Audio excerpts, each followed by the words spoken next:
Abdi has more. New York lawmaker Kathleen Rice is the first Democrat in Congress to demand Cuomo step down, tweeting, quote, "The time has come. The governor must resign." Hours earlier, New York Attorney General Letitia James announced her investigation into previous allegations of sexual harassment against the governor. 25-year-old Charlotte Bennett says Cuomo made unwanted advances toward her last spring. The latest accuser says Cuomo asked to kiss her and touched her lower back moments after meeting her at a wedding in 2019.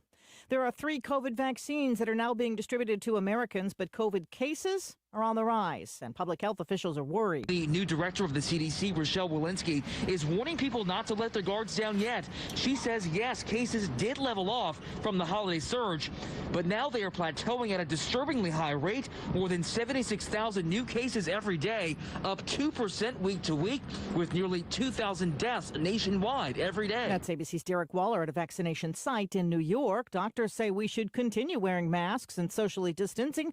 ABC News Chief Medical Correspondent Dr. Jennifer Ashton on why. We all want this pandemic in the rearview mirror, but that's more idealistic than realistic. And so the CDC has its eyes on new variants. They have its eyes on the rate of vaccination in this country. And they're looking at various computer models of what types of behaviors and numbers we can see in the following days, weeks, and months ahead. The organization that preserves the legacy of children's book author Dr. Seuss says it will stop publishing 6 titles, including To Think That I Saw It on Mulberry Street, because of images that are considered racist. You're listening to ABC News.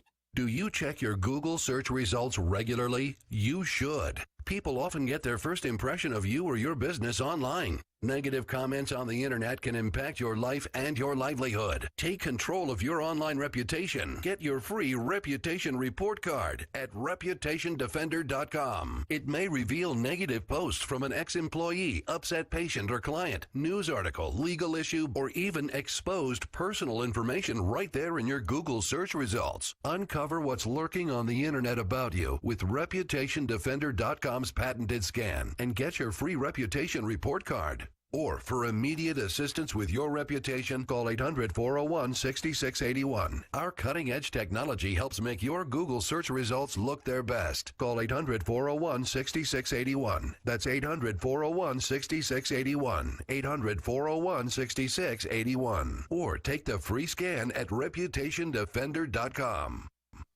Speaking today in an Italian court, one of the Americans accused of killing a police officer, ABC's Megan Williams, is in Rome. Finnegan Lee Elder read out an hour-long statement to a court in Rome saying he wanted to tell of the stabbing death of the undercover officer Mario Cecchiello Rega in the summer of 2019. The 21-year-old Elder and his friend Gabriel Natale Horth are both charged with homicide and face life sentences if found guilty. The two had tried to buy drugs in Rome but had a dispute with the dealer, who then informed the undercover officer. When the officer and his partner later approached the two Americans, Elder told the court they didn't say they were police or show badges. And when one jumped him, he said he panicked and stabbed him with a knife. Megan Williams, ABC News, Rome. The Minnesota Court of Appeals is deciding whether to reinstate third-degree murder charges against former Minneapolis cop Derek Chauvin. He's already facing second-degree murder and manslaughter charges in the death last year of George Floyd. Jury selection in his trial is due to start on Monday. United Airlines is stepping up its orders of Boeing 737 MAX jets, anticipating an increase in travel demand soon. United wants 25 of the jets by 2023 and is asking Boeing to move up the delivery of 40 previously ordered jets to next year. Volvo is hitting the accelerator on electric vehicles. The company now says by 2030, all of its new cars will be fully electric, and buying a Volvo will be an online-only experience. Dealerships will stay open to help make online orders and to service cars. This is ABC News. Hello, friend Pat Boone here. Silver is creating lots of excitement. So I called my friends at Swiss America to get the scoop on whether this silver opportunity is for real. What I discovered blew my mind. It's all covered in a new silver report from Swiss America, which explains why silver prices cannot stay at this level for very long. Call 800-289-2646, 800-289-2646. Get a free copy of the silver report now. Sherry. You know, folks are saying once you've used a Massey Ferguson, you won't ever want another tractor. They're tough, versatile, and dependable. And now with the change of season special at NC Tractor and Farm Supply, you'll be wise to get your special deal. Our tractors have been running in families for generations. Ask about the Phil Sheehan special going on right now. NC Tractor, 299 Railroad Avenue, Rutherfordton. Call 288-0395.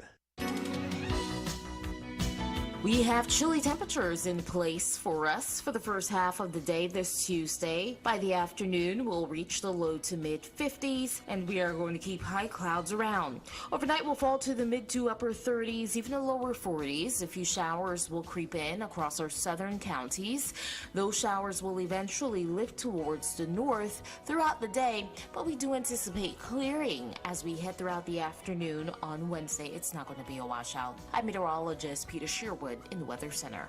Thank you very much, Peter Sherwood. Good morning, everybody. 7:05 on the second day of March 2nd. We're our temperature reading at 39. The one printed weather forecast teasing us again, tricking us a little bit. But tonight, they say mostly cloudy with a chance of rain and snow tonight. Lows around 35, and that precipitation possibility is about 40%. But then it turns into rain. And then by tomorrow night, it's clear. We got beautiful spring-like weather the rest of the week, all the way through Monday. Looks like mostly sunny skies and temperatures staying up in the mid to upper 50s. So it's a spring-like week after we get through tonight and tomorrow. So let's watch that pattern for you and see what's going to happen with that mixture of stuff tonight. We don't know if anything at all other than rain, but they're teasing us a little bit again. 39 degrees. 6 minutes after 7, you're listening to WCAB Morning Wake Up Call. My name's Bishop. Jim Bishop. I have these death announcements. Ray Clinton Good, age 64, of Forest City, died Sunday at hospice of the Carolina Foothills. A memorial service will be held at Bethany Baptist Church Sunday, March 7th at 2 o'clock in the afternoon. No formal visitation is planned, and the Paget and King Mortuary and Crematory is in charge of the arrangements for Ray Good. Judith Scott, age 78, died Saturday at hospice of the Carolina Foothills. Those arrangements incomplete and will be announced by the Paget and King Mortuary and Crematory for Judith Scott. Lowell Bushong, age 89, died Sunday in Durham. Those arrangements incomplete and will be announced by the Paget and King Mortuary and Crematory. And again, that's Lowell Bushong. Dewey Bradley, age 73, of Forest City, passed away Thursday at Spartanburg Regional Medical Center. The funeral service will be conducted at 2 o'clock today at the Grace Chapel Foursquare. Burial will follow at Rutherford County Memorial Cemetery, with military honors being accorded by the Rutherford County Honor Guard. Harrelson Funeral and Cremation Service has been entrusted with those arrangements for Dewey Bradley of Forest City. Larry Brady Tony, 51, of Shelby, died Sunday, February the 28th.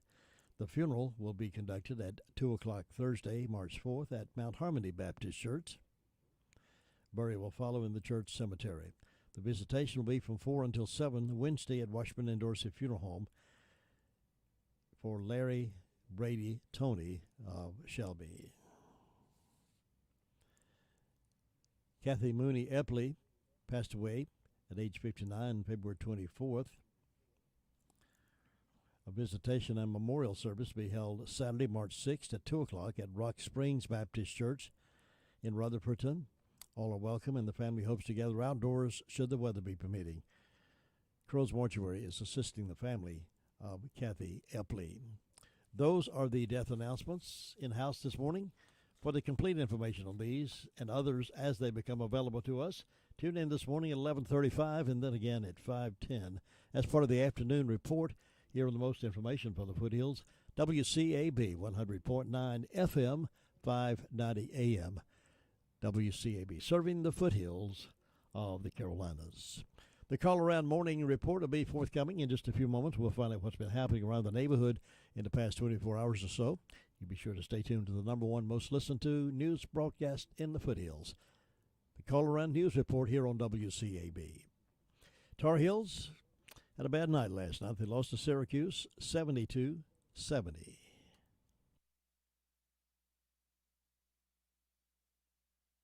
According to Politico, California is about to become the first state to offer full health coverage to undocumented adults, i.e., illegal immigrants. This adds to policies that Governor Jerry Brown implemented in 2015, which granted full health care coverage to children here illegally. California already gives illegal adults free emergency room care and free pregnancy care. This costs the state a couple $2 billion a year. Now, to pull this off, California Democrats plan to simply enlarge the state's Medicare budget by another $3 billion a year. I mean, it's easy. Just say it's going to happen, I guess. Some analysts are concerned that once word gets out about the state giving away full health care benefits to illegals, that illegals from everywhere will move to California, which will drive the price even higher. But, I mean, it's only money, right? And they don't have any anyway, really. Politico says the free health care benefits for all illegals is a rebuke to Trump, and it sets up another clash between the blue states, Democrats, and the president. But they're wrong. This isn't a rebuke to Trump. It's a rebuke to the taxpayers who are going to have to bear this massive burden for yet another lunatic liberal policy. It's not going to hurt Trump at all. It's only going to hurt people that live in California.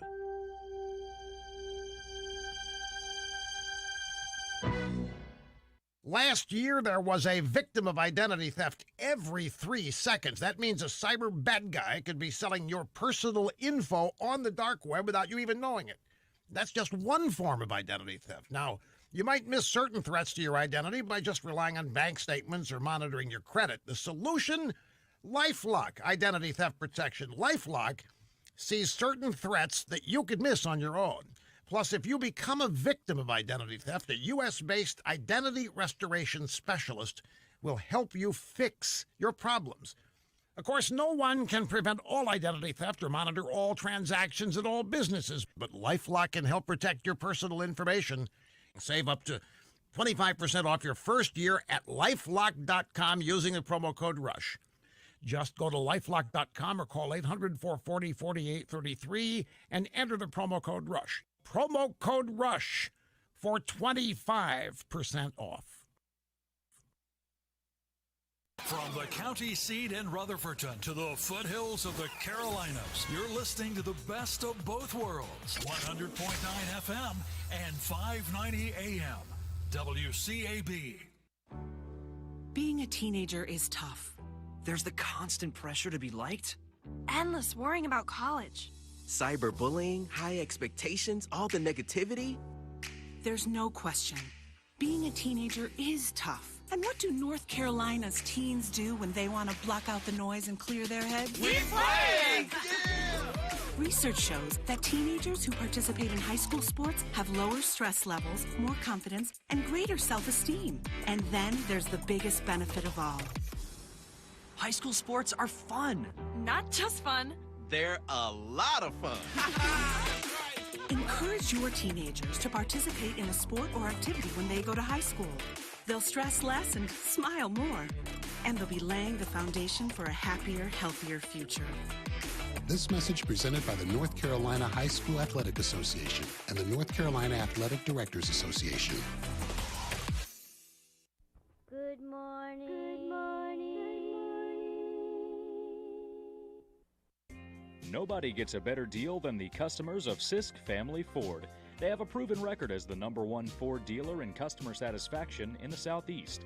They continue to strive hard to keep that honor. Come on in and see for yourself. Take a look at the all-new design 2021 F-150 or reserve an all-new 2021 Bronco coming in the spring. Don't miss out on the automobile you've been wanting at the Sisk Family Ford price. Take your pick while the picking is good on Oak Street in Forest City. Farm Bureau Insurance doesn't hire celebrities to push auto coverage. We think people might like to make decisions based on service and savings, not just because that guy from that show says it's a good idea. Instead of faces you know from your TV, we offer faces you know from your neighborhood, because we're headquartered in North Carolina with local agents right in your town. That's really the only thing we want to be famous for. North Carolina Farm Bureau Insurance. Helping you is what we do best. In Rutherford County, please call 287-2428. North Carolina Farm Bureau Mutual Insurance Company, Farm Bureau Insurance of North Carolina, Inc., Southern Farm Bureau Life Insurance Company, Jackson, Mississippi, an independent licensee of the Blue Cross and Blue Shield Association.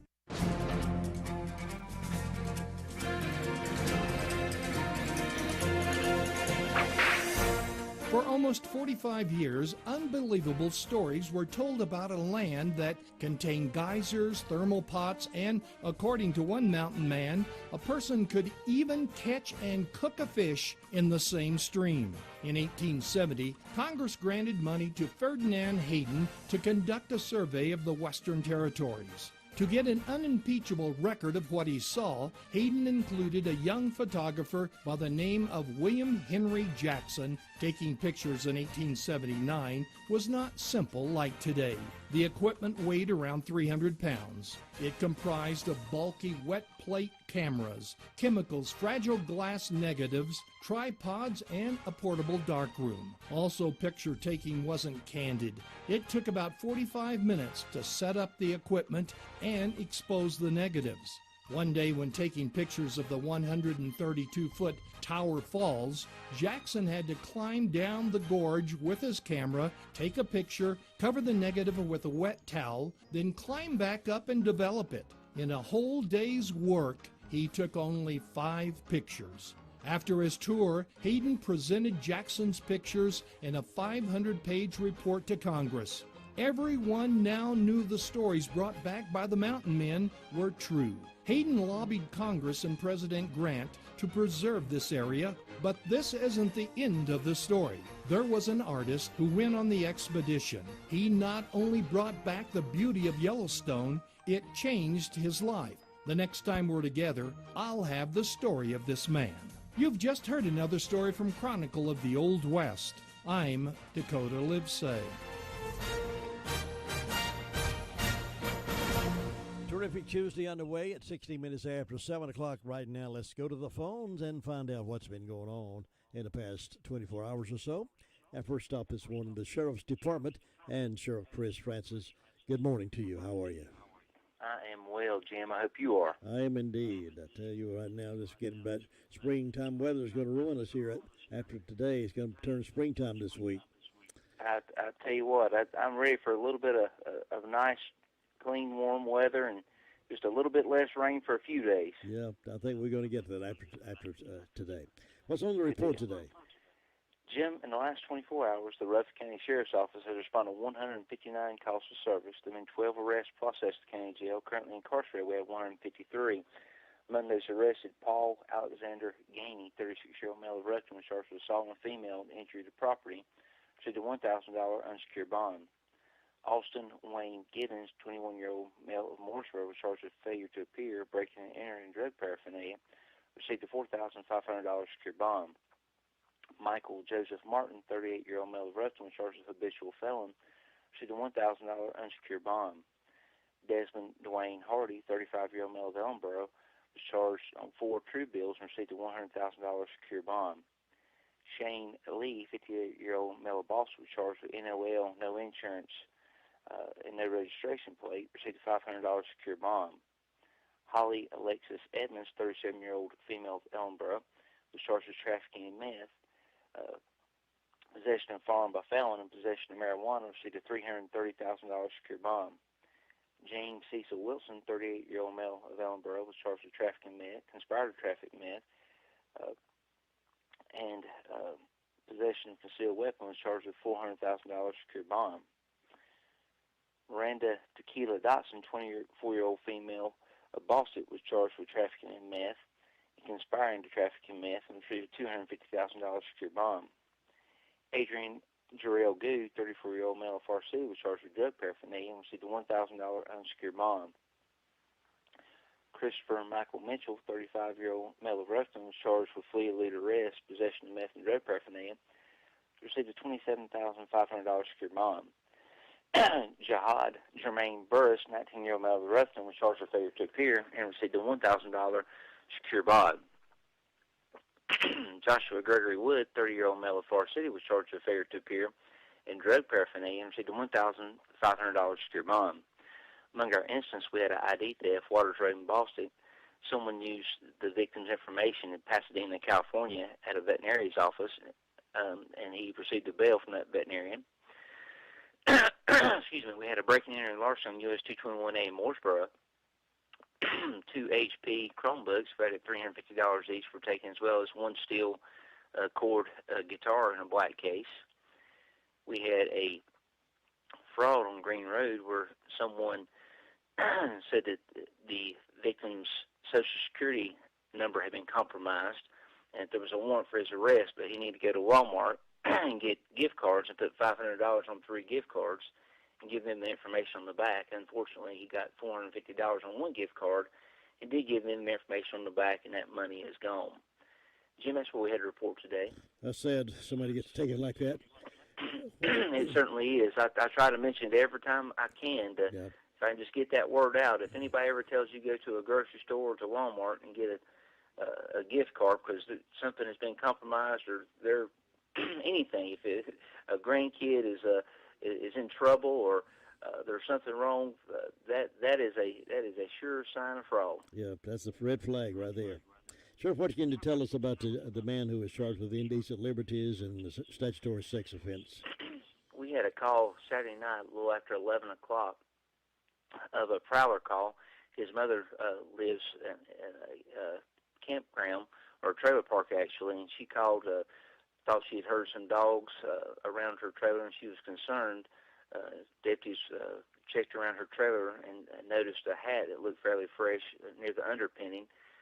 Under further investigation, located him at the other end of the trailer where, unfortunately, he had hung himself up underneath there, the trailer. Very, very disturbing.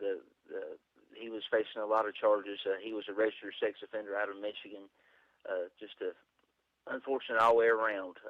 But he was located late Saturday night after that prowler call when the mother thought she had heard some dogs around and didn't know what was going on. Unfortunate circumstances how that ended up, but he needed to be off the streets anyway.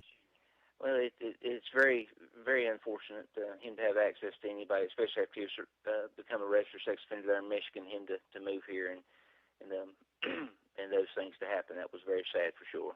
And Kaylee Amelia Reese still missing? I will have to check into that one, Jim, and let you know Thursday. Okay. All right, very good. Sure, I appreciate the information. Thank you so much, and you have a great day and be safe. Thank you, and bye-bye. All right, bye. Sheriff Chris Francis reporting in 22 minutes after 7. Excellent repair, professional, knowledgeable, personable. That's just the kind of reviews Immaculate Heating Air Conditioners getting from their customers. When you need your heating service repaired or need a spring tune-up for your air conditioner or could use a new unit, you can't do any better than Immaculate Heating and Air Conditioning. Immaculate Heating and Air Conditioning is a small family-owned business located right here in our county. With over 23 years of experience, Nathan Blackburn takes pride in his customer service, reliability, and knowledgeable skills. You'll be wise to call on Nathan for your spring tune-up and excellent customer service. Here's the number, 755-8150. Call 755-8150 for Immaculate Heating and Air Conditioning.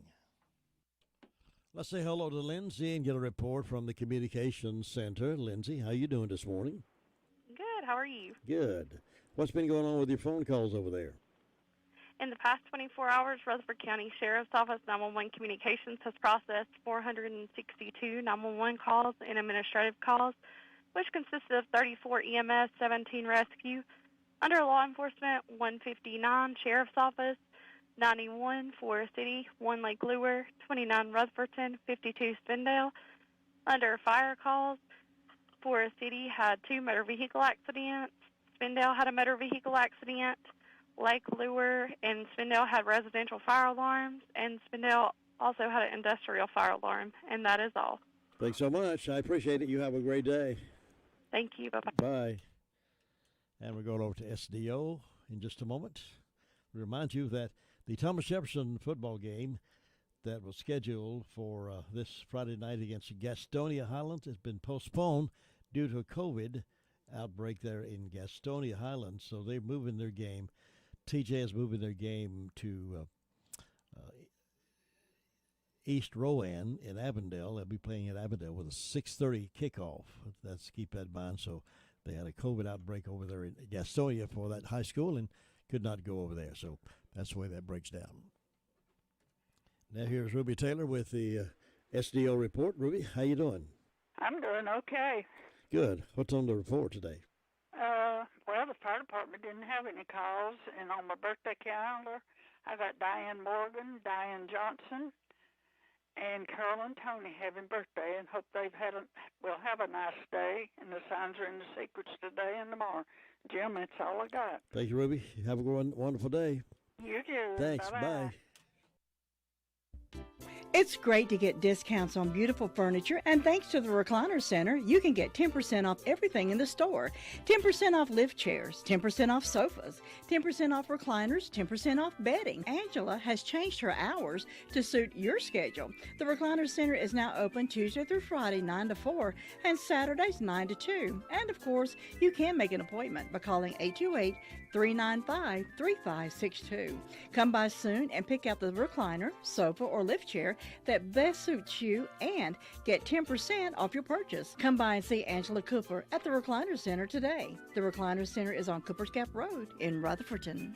The commission report this morning at 8:30, scheduled to be on the air with us. They'll talk to us about what they talked about last night. Join us for that commission report this morning at 8:30. Now here's Gary Wilson from up in the Fairfield Mountains Fire District. Gary, good morning. How are you? Yep, just the fire chief, but not a commissioner. That's me. Aren't you glad, huh? Yeah. Yeah, get enough heat anyway. We don't need that to go along with it. Mm-hmm. But I admire people that get out and run for those positions because they're needed. That's for sure. You'd be a good commissioner, Gary. I don't know about that. I'm past my prime, I think. Yeah. We've been a little activity during the last 24 hours. We had a couple of fire alarm calls in at the same residence, ended up being a bad detector, and got that finally quieting down for people to get some sleep. And everything else been pretty quiet overnight. About 36 degrees here this morning, and a little cooler than it's been the last couple of days, but not bad at all for this time of year. Partly cloudy, and look, I might see some sun breaking through here in a minute. Won't that be nice? It would be. It would be. We just get them Tar Heels on the roll where they win a few games in a row instead of win one, lose one. I know it. That was a sad loss for them last night. It was. As bad as they played, they almost pulled it out right at the very last anyway. So. Yeah. Well, Roy Williams will be on tonight to talk about that game. He's on tonight at 7 o'clock, so we'll see what he has to say about it. I'm sure he'll have plenty to say about it. I'm sure. But everything else is good to go up here this morning, Jim. Thanks, Gary. I appreciate it. You have a wonderful day. All right, you too. See you now. Gary Wilson reporting in to us from up Fairfield Mountains Fire District, and also he looks over at the Bills Creek community. Well, if you can make get some phone calls in to find out about your health, and maybe you don't have to leave your home, not have to leave your bedroom, and this remote MD is amazing, and it's really quite amazing thing. Listen. Wouldn't it be nice to get medical attention and not have to leave your home? Now you can, thanks to Remote MD. Remote MD is pleased to announce they have initiated a telemedicine program for residents in North Carolina. The telemedicine program is available to all residents in North Carolina, including Rutherford and Polk counties. It is designed to treat common medical illnesses right from your home. Now, isn't that great? No appointment is necessary, no waiting for days to see someone. This is a wonderful opportunity for people who are struggling financially or have a complicated insurance plan. But your health is important to you, and you want attention now. There are no copays or deductible, and unlimited usage programs start at just $59.99 a month. Learn more about this program. Contact Remote MD today at www.remotemd.net. Again, that's www.remotemd.net. Now let's check in with Bob Hodge. He's over the Hudlow Fire District community with our report today. Bob, good morning. Well, good chilly Tuesday morning. Yeah, I tell you, right, this crazy weather. Tonight, I know it. We're about 20 degrees colder than we was a day or two ago, so.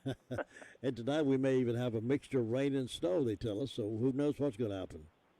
Well, we'll just wait around. We're used to it. Weather change on us, yeah. That's exactly right. We can handle just about any kind of weather because we've handled all of it from time to time.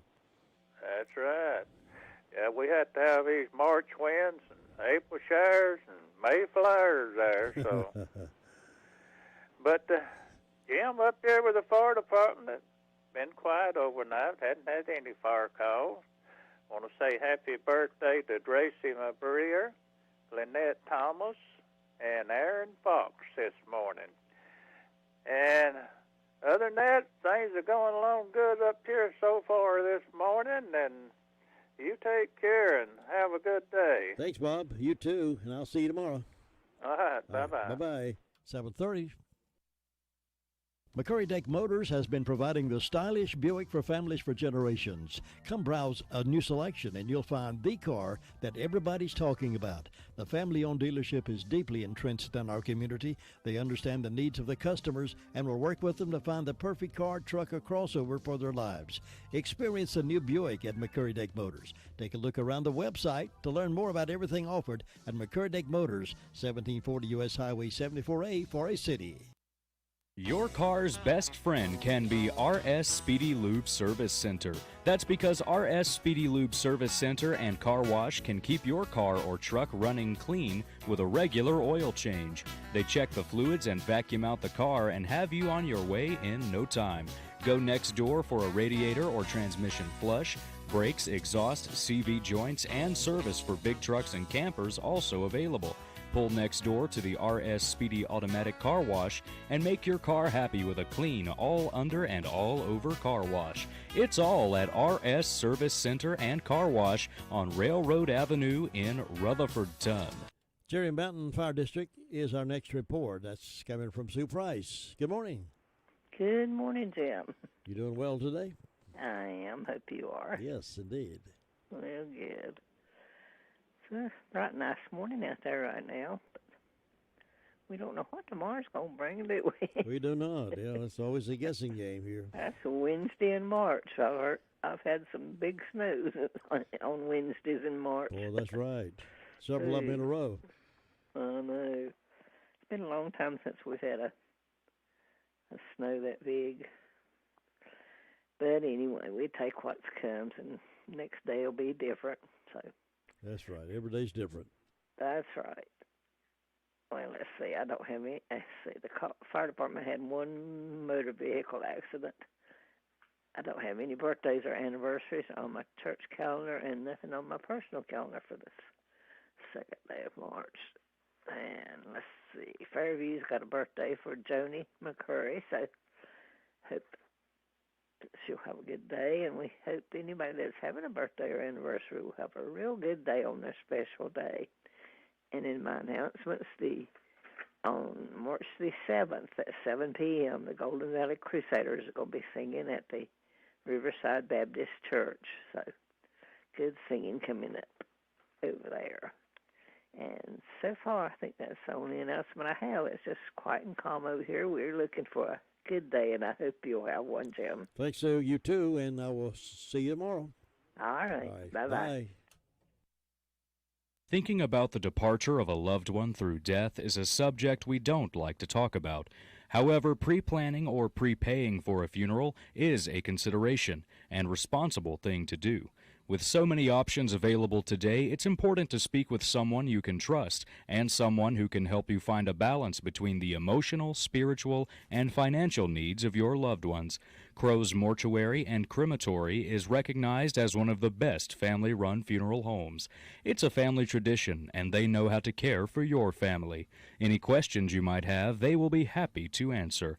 Call Crow's Mortuary and Cremation Services at 286-2304. Looks like the way the Friday night games are shaping up. High school football March 5th. Shelby is at RS Central. 6:30 countdown to kickoff. 7 o'clock play-by-play by our broadcast team. Excellent team. That'll be our game of the week. Other games include Burns at Chase. That's their homecoming at Chase. Polk County is at East. And then Thomas Jefferson, we mentioned, had to change, had postponed because Gastonia had a COVID case. So they've moved their game to East Rowan, and they'll play at Avondale with a 6:30 kickoff.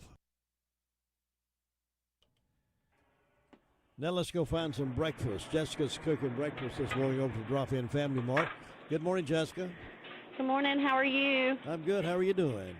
I'm good. You busy? Cooking away. I am. I've got eggs cooking. I got bacon cooking. Done run out of bacon once, so I'm having to cook some more. Oh, boy. Yes. Everybody come on down and see me this morning. We got bacon, egg, and cheese biscuits. A lot of people have been asking if we have bologna. Yes, we do have bologna. So if you want some bologna and you like that bologna, we have some good bologna. Yes. We're starting a new thing every week, and we are going to start having some lunch and dinner specials. Like on Wednesdays, we'll have meatloaf. On Thursdays, we will have our ribs. On Fridays, we will have Fish Friday. That sounds good. Fish Friday. We have hush puppies. You can either choose between fish or shrimp. I have shrimp, hush puppies, slaw, baked beans, whatever you're looking for, we'll have. On Mondays, yesterday I did baked chicken, macaroni and cheese, baked beans, all that good stuff. So everybody come on down and see me. All the plates are $6.99. Can't beat that. Just remember, we do have a meat department. They have bottom round or rump roast for only $3.99 a pound. Just remember, we have for reals for $2.99. We have mango. We have Reese Cup, vanilla, Chips Ahoy. We have chocolate mint. So everybody come on down and see us. Our truck will be here in the morning, so we'll have fresh produce. So everybody come on down and see us. Our hours are Monday through Friday from 6 a.m. to 9 p.m. Saturdays, it's from 7 a.m. till 9 p.m. And then Sunday, the deli's closed, but the store opens up at 11 till 6. Jessica, you've done a good job this morning. Well, thank you. Go eat some breakfast now. Want to try. All right. See you now. Thanks. All righty. Thank you. Have a good day. Bye. That's Drop-In Family Grocery there, Family Mart there in Bostic on the Bostic Sunshine Highway. Kind of cross from the post office there. Go have some breakfast or lunch or dinner. Good food coming out of the kitchens there at Drop-In Family Mart. All right, it's 7:37. Let's see who else we can find to bug this morning. It can be a tough call when it comes time to provide a daycare service for an aging parent or a loved one. You can always depend on Rutherford Life Services for a safe facility that offers medical monitoring, nutritional meals, fun activities, and is a loving environment. Rutherford Life is licensed by the State of North Carolina Division of Aging. They will be glad to answer any questions you may have. Call them at 288-1697. Rutherford Life Services offers a trained staff of professionals who you can entrust your loved one to. Rutherford Life Services is located at 230 Fairground Road in Spindale. Well, Roy Williams will be on radio tonight. He'll be talking about last night's game and the loss to Syracuse, I'm sure. And he always has something to say. That's 7 o'clock this evening right here on our sports station. Then on Saturday, the next big game of the week for the Tar Heels is Duke. UNC and Duke. Countdown to tip-off on Saturday. It's 4:30. Airtime Network pregame is 5 o'clock, and tip-off is at 6 o'clock. And the ACC tournament, somebody been asking about that, is scheduled UNC likely to begin on Wednesday the 10th and Thursday the 11th. That's early stages of preliminary as best we know. So the ACC tournament will be starting on the 13th as best I can figure. I don't know. It's sort of, let me see what Lou has here. Saturday 13th ACC tournament scheduled to be UNC likely to begin on Wednesday the 10th. Okay, or Thursday. Okay.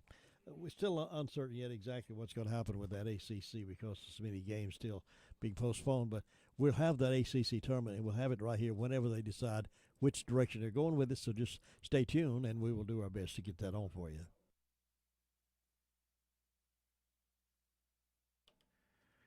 Couldn't reach Tina this morning up in Shingle Hollow, so we'll jump right over Shingle Hollow, go straight directly to Union Mills. We will not pass go, and we will not collect $200. Brenda Kelly, good morning. Good morning. How are you on this terrific Tuesday morning before the snow? Oh, boy. I tell you, I don't know if it's the forecast from, they gave us down the zone forecast, did not mention it, but my printed forecast from the Weather Center does say rain and snow tonight, so I don't know which one. Yeah. Well, my temperature, I'm right with Gary Wilson. I've got 36 degrees, so anything could happen. You know, how warm is it supposed to get today? Well, it's supposed to warm up today to about 51. Oh, okay. Well, that temperature can drop, and you just never know. And drop down tonight to 35. Yeah. And, I've seen it snow and lay at 35. Yep, I have too. So. And this is the time of the year for those kind of things to happen. Oh, yeah.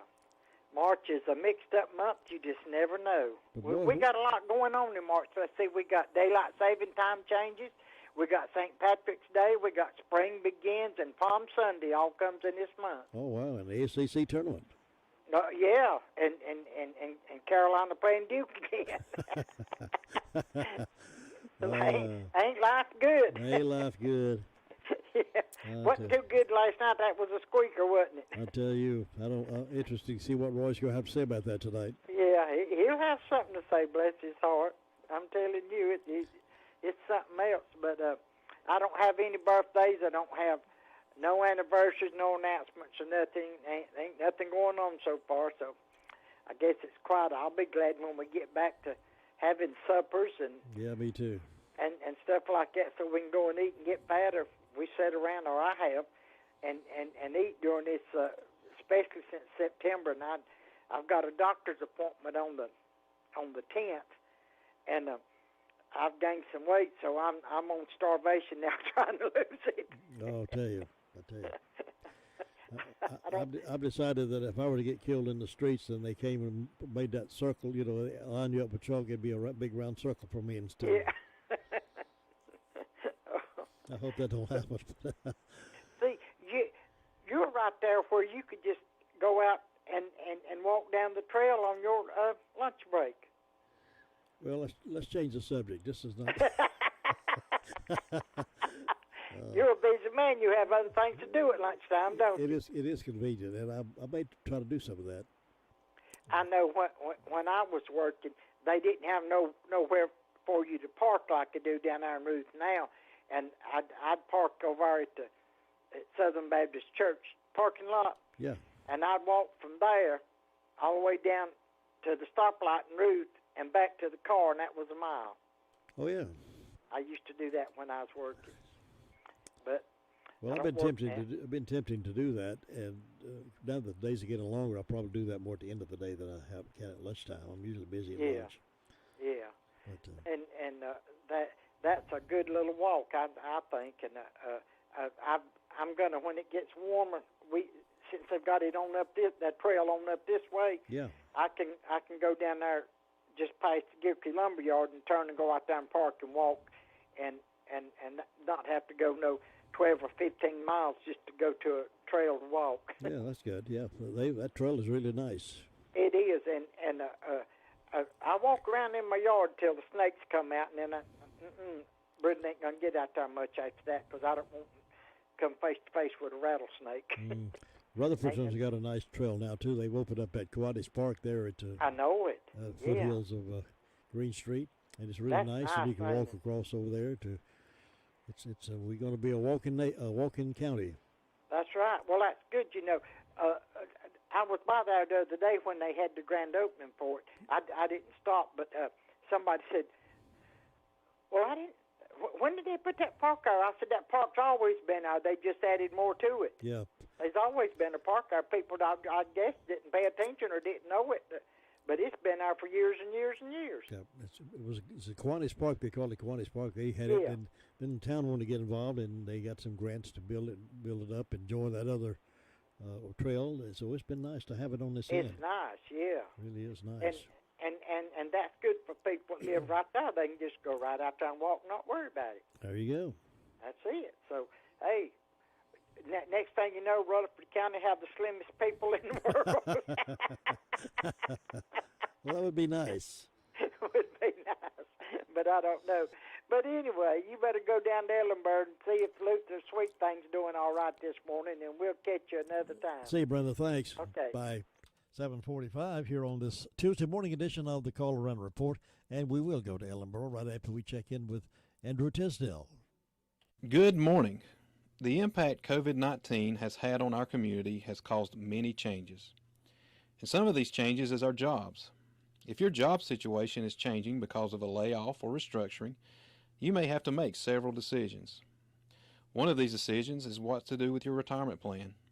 Let's make sure that your investment plan stays on track and doesn't derail your retirement ideas. Hi, I'm Andrew Tisdale from Rutherford, your Edward Jones financial advisor, and I would love to help you. Please give us a call at 828-287-9197. Our office is located in the Food Line Plaza in Rutherford. Edward Jones, making sense of investing, and member of the SIPC. Bye. Ellenboro is one of those places we like to stop, and we'll touch bases with Mr. Gilligan and see if we can find Luther to talk with this morning. Mr. Gilligan, is Luther available? He's always available. All right. If you can get a hold of him. If we can find him and get his coffee If cup you can out of find his him, hands. he's available. Yeah. Right. Yeah, he's having a good time, though. Whatever he's doing. But it's quiet out here this morning. Nothing going on. The fire department had one assisted rescue squad yesterday and lived. He went down last night, stand by for number 7 over Cleveland County. Well, they went out on fire. That was about 11 o'clock. Got back a little after 1. So they're quiet this morning. Yeah, nothing else going on down here this morning. Everybody's just trying to get on into work. Get another day done. So you have a great day up there, and we'll talk to you tomorrow. All right, Luther, thank you very much. Have a good one now. All right, take care now. It's time for birthdays and anniversaries for this Tuesday morning. This is the second day of March, March the 2nd, and we want you to call yours in so we can celebrate and have a big powwow and give you a big shout-out on your birthday and anniversary. 287-3356 is the birthday line number, 287-3356, and let's have a birthday party. This is Gilbert. If you owe the IRS past due taxes, don't call those toll-free national numbers. Local, affordable help is right here in Rutherford County. Stop garnishments, levies, and liens. Call Gilbert Carmona at 828-289-9300. All initial consultations are free. Call Gilbert, 828-289-9300. Henson Building Materials is returning to our regular days and hours to better serve the fast-growing building needs of the Forest City area. Our hours will be 7:30 a.m. to 5 p.m. Monday through Friday, and Saturday from 8 a.m. to 12 noon. We'll still be taking safety measures, cleaning, wearing masks, and social distancing, all while our friendly and knowledgeable staff will be taking your orders on a variety of building, remodeling, and DIY projects. With the combined experience of over 50 years, Jamie Earls, Terry Dunaway, and Randy Harrell in our 10,000 square foot showroom will get you in and out, loaded and back to your project, all with the flexibility in ordering. And while you're at it, visit our Homeworks by Henson showroom with our 2 designers for all of your kitchen and bath cabinet and countertop design needs. Time to get out, get busy, and visit Henson Building Materials. Building starts here. That's really something to crow about. It's the Daylight Donuts from Granny B's in Spindale. Get yours today while they're fresh. They're good. They're delicious. It's Daylight Donuts. It's something to crow about. Happy birthday. Happy birthday to Diane Trotter over in Bostic. Conley Bostic over in Bostic also celebrating today. Daniel Lane, 14-year-old student, goes to RS Middle. And Edward Hutchins of Chase Community is 58 today. So happy birthday to these folks. Nice folks celebrating their birthday with us. Diane Trotter, Conley Bostic, Daniel Lane, and Edward Hutchins. May you have many, many more birthdays. Coming up at 8:05 this morning, Andrew Tisdale will be in the Blue Room to talk about how we can make sense of our dollars and census. Bottom of the hour, the Commissioner's Report scheduled to be on the air with us exclusively on 100.9 FM, 590 AM.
current job permits and requires me to travel extensively.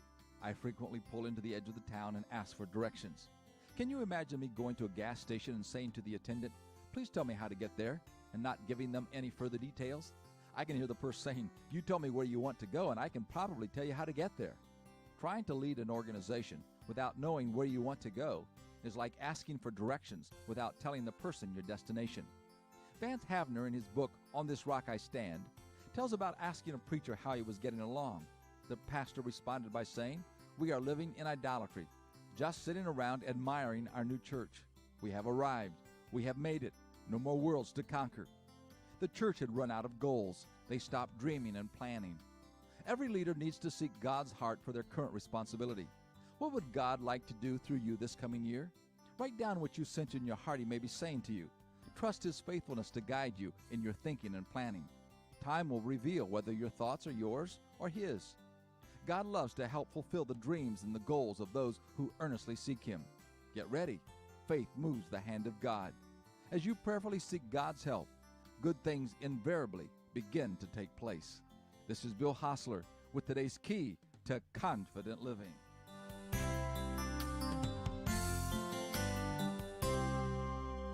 From the county seat in Rutherfordton to the foothills of the Carolinas, you're listening to the best of both worlds. 100.9 FM and 590 AM. WCAB.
Joshua Gregory Wood, 30-year-old male of Forest City, was charged with failure to appear in drug paraphernalia and received a $1,500 secure bond. Among our instances, we had an ID theft, Waters Road in Boston. Someone used the victim's information in Pasadena, California, at a veterinarian's office, and he received a bail from that veterinarian. Excuse me. We had a breaking and entering larceny on US 221A in Mooresboro. 2 HP Chromebooks valued at $350 each were taken, as well as one steel chord guitar in a black case. We had a fraud on Green Road where someone said that the victim's Social Security number had been compromised, and there was a warrant for his arrest, but he needed to go to Walmart and get gift cards and put $500 on 3 gift cards and give them the information on the back. Unfortunately, he got $450 on 1 gift card and did give them the information on the back, and that money is gone. Jim, that's what we had to report today. That's sad. Somebody gets taken like that. It certainly is. I try to mention it every time I can if I can just get that word out. If anybody ever tells you go to a grocery store or to Walmart and get a gift card because something has been compromised or they're anything, if a grandkid is in trouble or there's something wrong, that is a sure sign of fraud. Yeah, that's the red flag right there. Sir, what can you tell us about the man who was charged with indecent liberties and the statutory sex offense? We had a call Saturday night, a little after 11 o'clock, of a prowler call. His mother lives in a campground, or a trailer park, actually, and she called, thought she had heard some dogs around her trailer, and she was concerned. Deputies checked around her trailer and noticed a hat that looked fairly fresh near the underpinning. Under further investigation, located him at the other end of the trailer where, unfortunately, he had hung himself up underneath there, the trailer. Very, very disturbing. He was facing a lot of charges. He was a registered sex offender out of Michigan. Just unfortunate all the way around. But he was located late Saturday night after that prowler call when the mother thought she had heard some dogs around and didn't know what was going on. More Carolina cough-ups in the second widened the gap to 14 points before the Heels woke up. They cut their deficit to 3 in the final seconds, but missed free throws that threw cold water on the rally. Roy Williams, though, says the Heels' 20 turnovers was the story. We turned it over and it turned into baskets for them on the other end. It's frustrating, there's no question. Other finals around the state last night. Campbell winners over Gardner-Webb. Longwood took down UNC Asheville. And Winthrop, big winners over High Point, 83-54. On the pro court, the Trailblazers snapped a 4-game skid in a 123-111 victory over the Charlotte Hornets, who they've kept winless in Portland since March of 2008. Head coach James Borrego after the game. We're undermanned, down 3 starters, back-to-back, grueling season. But we're not going to use it as an excuse. On the ice, Carolina collected their second overtime road win in as many games against the Panthers. Martin Netches scored 159 into the extra session to lift the Hurricanes over Florida 3-2. Brett Pesce and Vincent Trocheck also scored for the Canes, while Alex Nedeljkovic had a career-high 44 saves. Rod Brindamore was asked if he'll have a goalie controversy on his hands once Peter Mrazek returns from a thumb injury. I haven't even thought about that, to be honest with you, but it's great to see him. His last few starts, I think he's been real sharp. And obviously tonight, that's one of those where you look back and we'll say that, he got us the victory tonight, kept us in the game and in the third, obviously. So we hope to have those tough decisions whenever Peter gets back. Carolina improving to 2-2 in their 5-game road trip, which wraps up tonight with an 8 o'clock puck drop in Nashville. This is NCN Sports. The 2021 Honda Pioneer lineup is here to make light work of the job and add a heavy dose of fun to your day off. Every Pioneer side-by-side is stock full of smart technology, responsive power, and Honda's hallmark of engineering excellence. The only thing left to add is you. Then you'll understand how life is better on a Honda. For your safety, read the owner's manual, wear a helmet and eye protection, always wear your seatbelt, and keep the side nets and doors closed. Pioneers are for drivers 16 years and older. Battery power made by Steel. From trimmers and mowers to chainsaws and blowers, Steel battery tools are exactly what you need to tackle your to-do list. Whether you need to maintain your yard or completely transform your landscape. Shop online for the Steel AK Homeowner Series starting at just $199.99. Pick up at over 10,000 local Steel dealers. Real Steel. Find yours at steeldealers.com. J.J. Watt has agreed to a 2-year contract with the Arizona Cardinals. He was released last month by the Houston Texans. The 31-year-old had been one of the NFL's best players for a decade, and he was sought after by many suitors in free agency. Green Bay, Buffalo, and Cleveland were considered the front runners, but he announced yesterday that Arizona is where he's going to go. The Kansas City Chiefs expect Patrick Mahomes to be ready for off-season workouts following surgery on his toe, and they're optimistic offensive tackles Eric Fisher and Mitchell Schwartz could be available for the start of training camp. Major League Baseball has cleared the way for the return of in-game video on dugout iPads beginning on opening day, with catcher signals obscured by a computer program. For decades, players retreated to a clubhouse video room to take a closer look at a reliever coming into the game, but that practice was prohibited in 2020. Josh Zach, NCN Sports.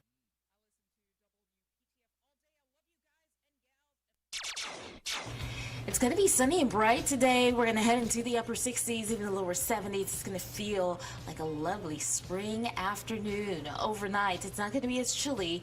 Our temperatures will fall into the mid-40s. Tomorrow, it will be slightly cooler for us. We have a cold front that's going to move through. Highs will reach the upper 50s, even the low to mid-60s for areas to the south. Rain is on the way again for us on Friday.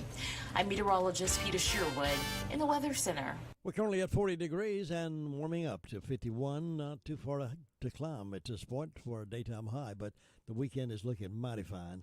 We got spring-like weather. The only iffy part on our forecast is maybe tonight. This printed forecast says there is a 40% chance of rain and snow mixture for tonight, but we'll sort of watch that pattern and see what takes place with that weather. It's tempting us to be mighty spring-like for the next few days, and I think most folks are about ready for it. It's 8:30. This is WCAB in Rutherford, and it's Tuesday morning, the morning after the Commissioners' meeting on Monday night. And we have on the phone with me this morning the chairman of the County Commissioners, Mr. Brian King. Good morning and welcome to our morning radio show. Good morning, Jim. Hope you're doing well. Doing very well. I hope you are. Yes, sir. Hope you had a good night's rest last night. Well, I did after the meeting. It ran a little bit longer than normal. We usually try to keep our business meetings within an hour, but we had one piece of business after another that needed to be taken care of. So we took our time, and that's what we did. Good. Tell us about what transpired last night.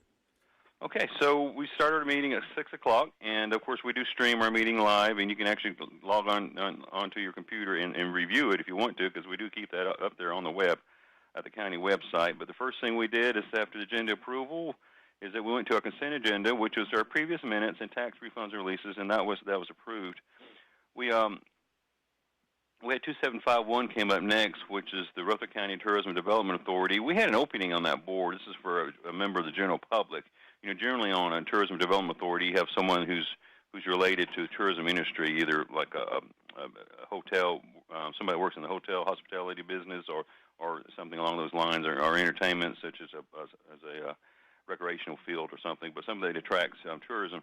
But this was for a general population, and we did have some applicants. We appreciate it, but Ms. Mia Chapman was appointed to fill the term, and so we certainly appreciate everyone asking to serve and her willingness to serve in this capacity. So Mia Chapman was appointed to the Rutherford County Tourism Development Authority last night. We also had an opening on our Isothermal Planning Development Commission Board of Directors.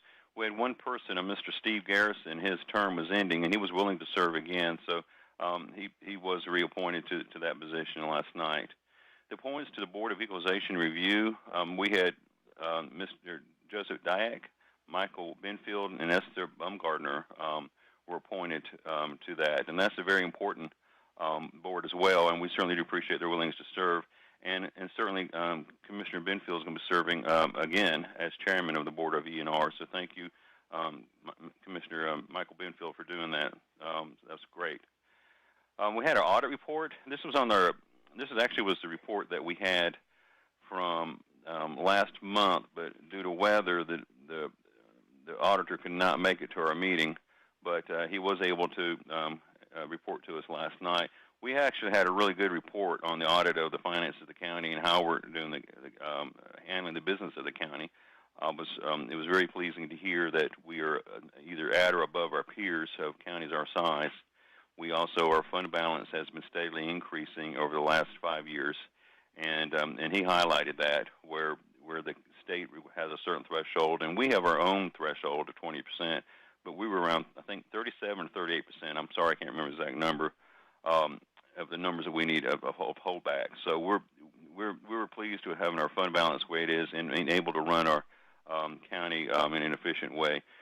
The auditor had no findings, so basically it was saying that the finance department and our different departments are handling our citizens' tax dollars in an efficient and correct manner. So it was a really good report. He says, the auditor says he's pleased to have these kind of responses when our reports to give to us, because they don't get to do that every day. And so it was a very detailed report. And of course, we asked for the audit. We didn't have somebody come audit us because we were told to. This is something that we do every year as part of being good government. So that was a nice audit report, and I welcome everyone to go online to see that, and I imagine it's going to be in the local paper as well. The next item was 2748, and this actually was more of a lengthy part of our meeting. We had Charter Communications presented their broadband expansion for Rutherford County. He brought something called the RDOF, is the acronym award map, which if you go to the county website, you'll see the link to it. And it shows a lot of our underserved areas, over 6,000 points which we don't have internet, period.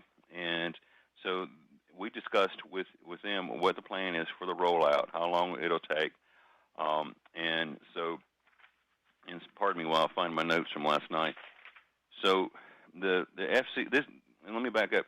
For the last 5 or 6 years, I don't know if, our local citizens, our local government, our board of commissioners, we've all been reaching out to our state and federal representatives and, asking for help for rural North Carolina. And Rutherford County is rural North Carolina. And, we are finding that broadband is so very important to our citizens.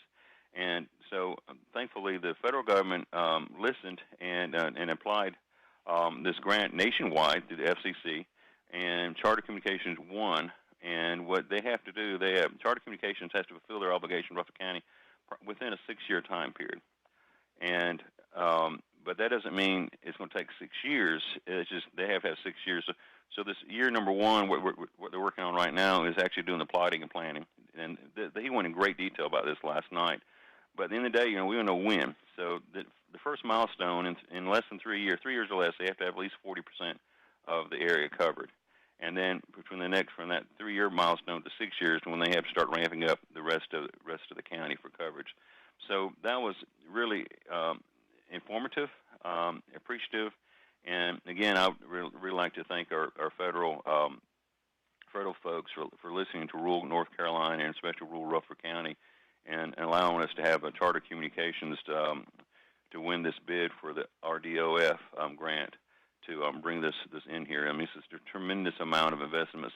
In North Carolina, Charter Communications with the federal government is going to be spending over $746 million to do this capital investment. So it's a big deal. It's going to happen sooner than later, but I'm really excited for that. And that did take a big chunk of our meeting last night talking to it. It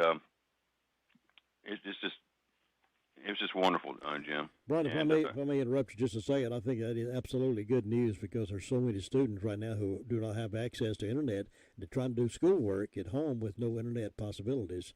So this is good news for a lot of people throughout Rutherford County. Well, what he also mentioned last night, there's going to be there is talk about a RDOF2, which is going to be the second. These points that are these locations is almost 5,700 locations. These are areas that have no internet, period. Now, there are other areas that have partial. So, it might go to a neighborhood where your neighbor down the street may have broadband, but the next 5 houses don't. There's no access. Well, those will be the next areas that the FCC is going to be addressing. That hasn't been announced. There's no timeline, but our government is listening to us now. This has been in the plan for years, but now we're starting to see some traction, and a lot of traction. But they identified 5,668 locations in our county and in our county, the investment is going to be $6.9 million just in our county. So this is very significant for our community, and we appreciate Charter Communications. Also, if you go to our website, you'll see Starlink. Starlink is the low orbiting satellite. They were awarded certain areas as well. We did not have their presentation last night. So we'll have Starlink is receiving some grants through the FCC, through the RDOF award to bring broadband to our community. And if you go to our county website, we have that link as well. And if you're in that neighborhood, you can contact them regarding a Starlink, which is the mini satellites, low orbiting. This is not the satellites that you've been hearing for the last 20 years. This is new and approved. So there's two great opportunities, and it was exciting and to be a part of and to listen. And I'm probably not doing it justice. The gentleman from Charter Communications did a wonderful job of explaining with all their acronyms and the rollout and the milestones. But the good news is that we're seeing broadband coming to Rutherford County, and it was pleasant to have it at our meeting last night. Extremely good news. Next time we had our Medicaid managed care contract with the Transit Department, and the Director Kerry Giles gave us an update in regards to some changes in the new model that's coming down from Raleigh and how it may or may impact us. There's going to be difference. This is just for information purposes, but we're watching that very closely and how we're able to provide non-medical transportation for our citizens. We had our budget amendments next because I mentioned before that in county government we don't move money around unless it comes to your elected officials. And we had some monies that we received, and some monies that we need to expend that wasn't in the original budget. So the budget amendments were approved. The next item is 2753. It was a proposal for grant administrative services. So if you recall, the Rutherford County received the Community Development Block Grant earlier in the year for around $900,000. Actually, it was $900,000. This is for two things. This is to assist the low to moderate income households for subsistence payments. These are to help with their rent type deals, and then a big chunk of it after that was to include broadband expansion in our county. So this is a community development block grant, but in North Carolina, even though the county received the block grant, we're not allowed to manage the grant. We have to have a third party manage the grant, and this is something Raleigh did, and to my opinion, is just to make sure that because the administrator is the one that makes sure the monies are being spent the right way, administrator of the grant. So we put that out for bid, and we awarded McGill and Associates to assist in the administration and management of the grant. So now we're going to see another opportunity to expand broadband, where we've identified through this grant some underserved areas. That's not the same as the charter, so we're still the one I just got through talking about. So here we're going to see other expansion. And this is going to be the group effort, community effort between Rutherford County government, Polk County government, Pangea, and our nonprofit, the Carolina Broadband Alliance, which is who will be administrating the expansion. So in one meeting, we've had two discussions on expanding broadband in our community. So that was exciting to hear. So after that, we had a medical director contract. We approved the contract for Dr. Matthew Kramer to be the EMS medical director to be effective July 1, 2021. We're required to have a doctor as a medical director, and we certainly appreciate his service in this manner. The transit system safety plan, once a year, and we look at, and it's a pretty effective plan, pretty intense, but we approve the changes that were updated, recommended change updated, and in the transit safety plan, and there's a drug and alcohol policy that was updated as well. We had a local church apply for a property tax exemption, and that was approved last night. It was more of a transition from one church to another, and the paperwork didn't line up correctly, but the intent was there. They just didn't do the last document, and so no loss, no foul there. the naming of the roadway into the Gateway West Commercial Park. We approved the naming of the commercial portion of the Daniel property of the Rutherford to the county to the Gateway West Commercial Park, and then we approved including the Gateway West in the name of the roadway entering the commercial portion of the staff. This is something that we have to do since they're plotting the land. We have a new company coming in, or will be coming in, and so we have to get all this lined up in order to continue the transactions. We had the non-renewal of permit for the future municipal solid waste landfill. Years and years ago, we had a small landfill that we have a permit for, and we're paying $6,700, $6,500, something like that a year to maintain that permit. Well, in today's day and time, holding that permit, it doesn't prove any value to our community. That area is too small to be used as a landfill now, and it was recommended from staff and our engineers not to continue spending that funding for that purpose. So we did that. We had a citizen on Falling Water Lane, State Roads 1632. Citizen and went to the NCDOT and asked if the road could be abandoned from the NCDOT mapping and work. So it was and reverted directly all back to the landowner, and that request was approved. We also had a resolution to the Rutherford County Board of Education. The resolution, and I apologize, I don't have it in front of me, but it's a resolution regarding their Apple contract. This is something we do in conjunction with Rutherford County Schools, and is also showing support of the education in our community. So that was approved, and after that we adjourned. So I've given you the cliff notes. It was a long meeting, very intense information. If you guys, if we get snowed in anytime soon, pull it up and watch it. But it was a good meeting, and so I appreciate everyone who's support and everyone who attended last night. Sounded like a very productive meeting. A lot of us accomplished. So I know it was lengthy, but still very fruitful. Yes, sir. We thank you for spending some time with us. Just wanted to share it with our radio audience, because a lot of folks don't attend the meetings, can't attend the meetings, don't have website information. So we'd like to get that information to them, and I appreciate you being willing to do it. Best part of the week's right now, so thank you, Jim. Have a wonderful day, sir. I'll see you. Bye-bye. And starting tomorrow morning, we will have the school board report. They'll be meeting tonight, and we'll have the chairman of the school board in tomorrow morning to give us an update on what's happening with the schools. And there is a lot happening with the school right now. With the, should we open? Should we close? Should we not? What's the calendar look like? I'm sure they had we'll have an interesting discussion tonight. And we'll have all that information tomorrow morning. Join us at the same time for the school board report, exclusively right here on 100.9 FM, 590 AM, serving the foothills of the Carolinas. Get the most out of your tax refund with Bark Mobile's Refund Rack-Up event. Come in this tax season and get a great smartphone at a price you can't beat. Absolutely free. That's right. Get the popular LG Stylo 6 or LG K51 for free when you switch to Bark Mobile. Then rack up even more savings with unlimited data for $45 a month with AutoPay and take your tax refund to the max. Visit a store today to get the most with Bark Mobile. Mobile made easy. Certain restrictions apply. See store for details or visit mybarkmobile.com/terms and conditions. If you won the new Millionaire Maker Scratch-Off, what kind of millionaire would you be? Are you the turns their backyard into a golf course millionaire?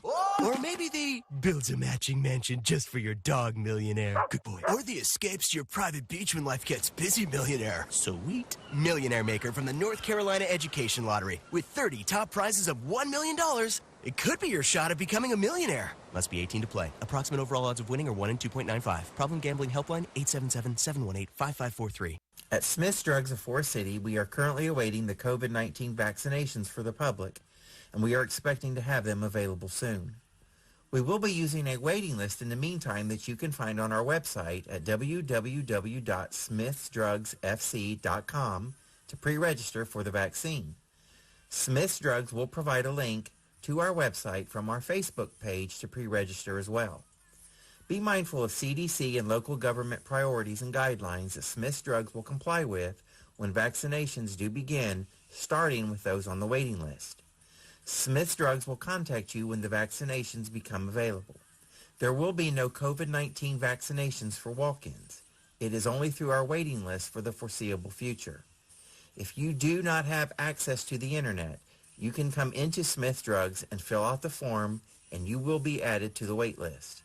If you have any questions, please visit our website at www.smithdrugsfc.com for all details, or please call us at 828-245-4591. Thank you. WCAB. 9:05 this morning, My Great America with Jim and Butch here on the radio. That's an exclusive program also, heard right here only. Tuesdays and Thursdays, join us for that, My Great America. Meanwhile, let me get you up to date on some things. I don't know. I don't believe I want to be in the same room with this man or riding in an automobile with him. I'm talking about Representative Jerry Nadler. You've seen him on TV. He's one of these liberal Democrats, but I don't think I want to be walking beside of him anytime soon. He said, and I quote, "What any religious tradition ascribes as God's will is no concern of this Congress," end quote. House Judiciary Chairman Jerry Nadler, Democrat from New York, stood in the well of the U.S. House of Representatives Thursday and declared, "What any religious tradition ascribes as God's will is no concern of this Congress."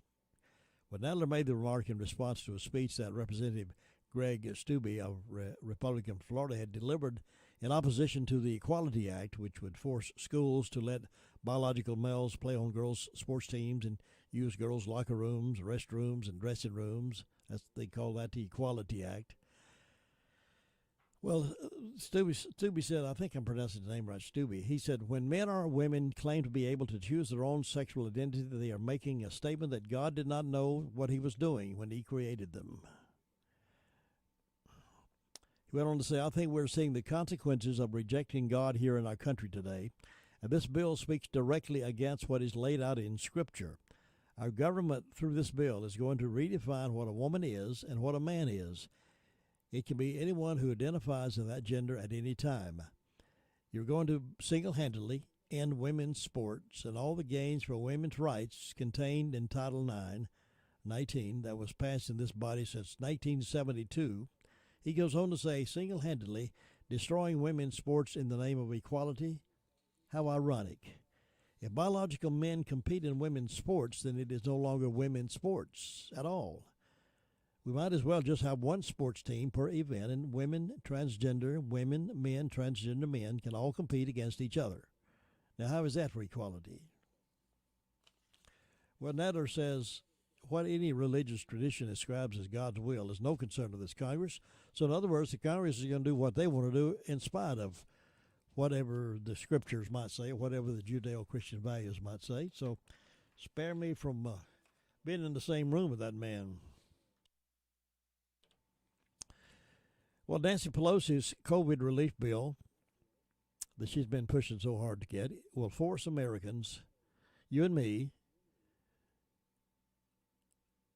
taxpaying you and me's, it'll force us to fund abortions that you and I agree is not right. Most of you and I agree. American taxpayers will be forced to pay for abortions if President Joe Biden's coronavirus relief bill passes. This is from LifeNews.com.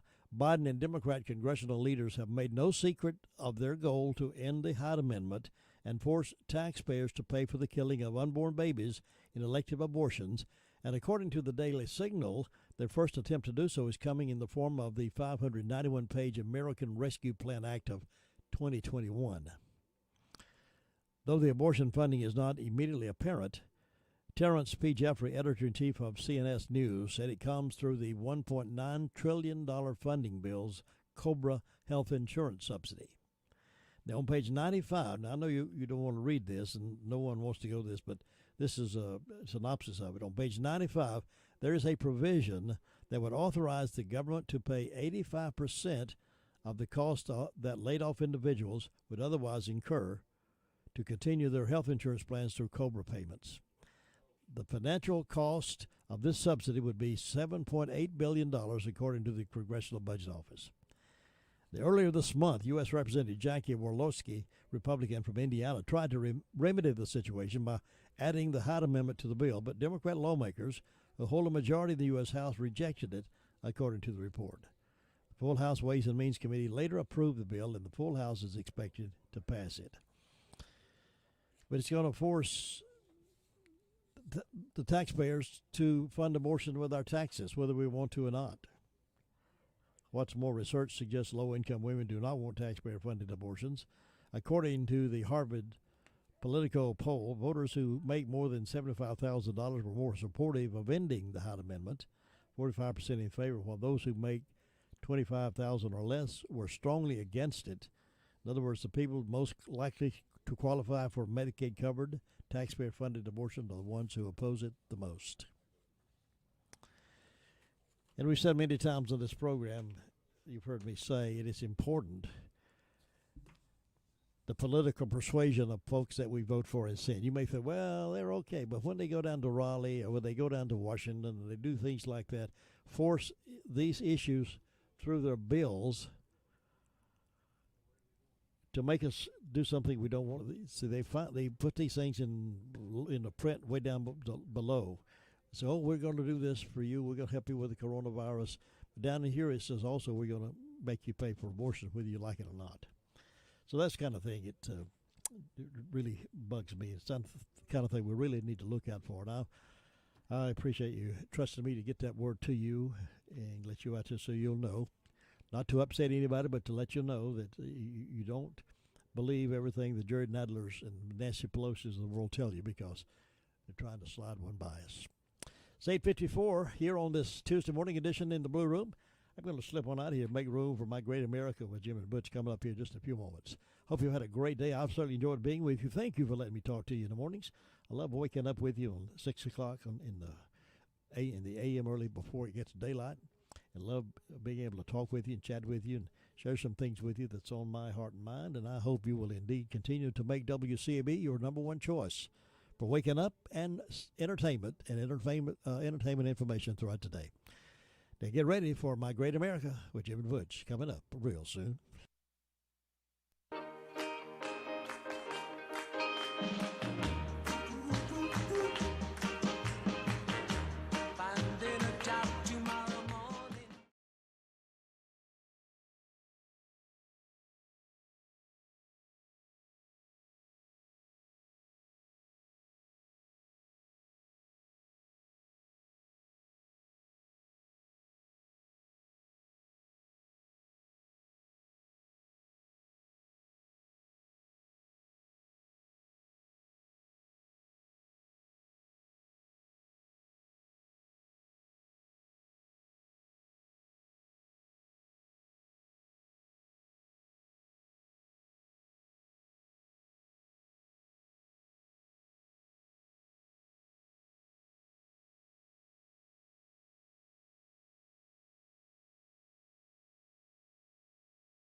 That one is teaming up with another to help produce more COVID vaccines caught a lot by surprise. ABC's Karen Travers reports from Washington. President Biden today is expected to announce a major partnership between two American pharmaceutical companies. Merck will help make the Johnson & Johnson single-shot COVID-19 vaccine, a rare partnership between two pharmaceutical giants who are competitors. The White House confirms this announcement, which was first reported by the Washington Post. Johnson & Johnson has said it expects to be able to deliver 20 million shots by the end of March and 100 million by the end of June. It's not clear how this partnership with Merck will change that timeline. Karen Travers, ABC News, Washington. The head of the CDC now says it's not the time to get complacent about wearing a mask. COVID cases up last week for the first time in more than a month. Another woman has now come forward accusing New York Governor Andrew Cuomo of sexual harassment. ABC's Aaron Katersky has more. At the 2019 wedding of one of Governor Andrew Cuomo's aides, then 31-year-old Anna Rook told the New York Times he asked to kiss her. The two had just met. She said Cuomo had his hand on her lower back, and when she removed it, he called her aggressive. The account was all New York Congresswoman Kathleen Rice needed to hear. She became the highest-ranking Democrat to call for Cuomo's resignation. Other Democrats prefer to wait for the outcome of the state attorney general's investigation. The Boy Scouts releasing a bankruptcy plan in hopes of settling thousands of sex abuse claims. ABC's Jim Ryan. By the time the filing deadline arrived in November, nearly 95,000 men had come forward claiming that they had been sexually abused during their time in scouting.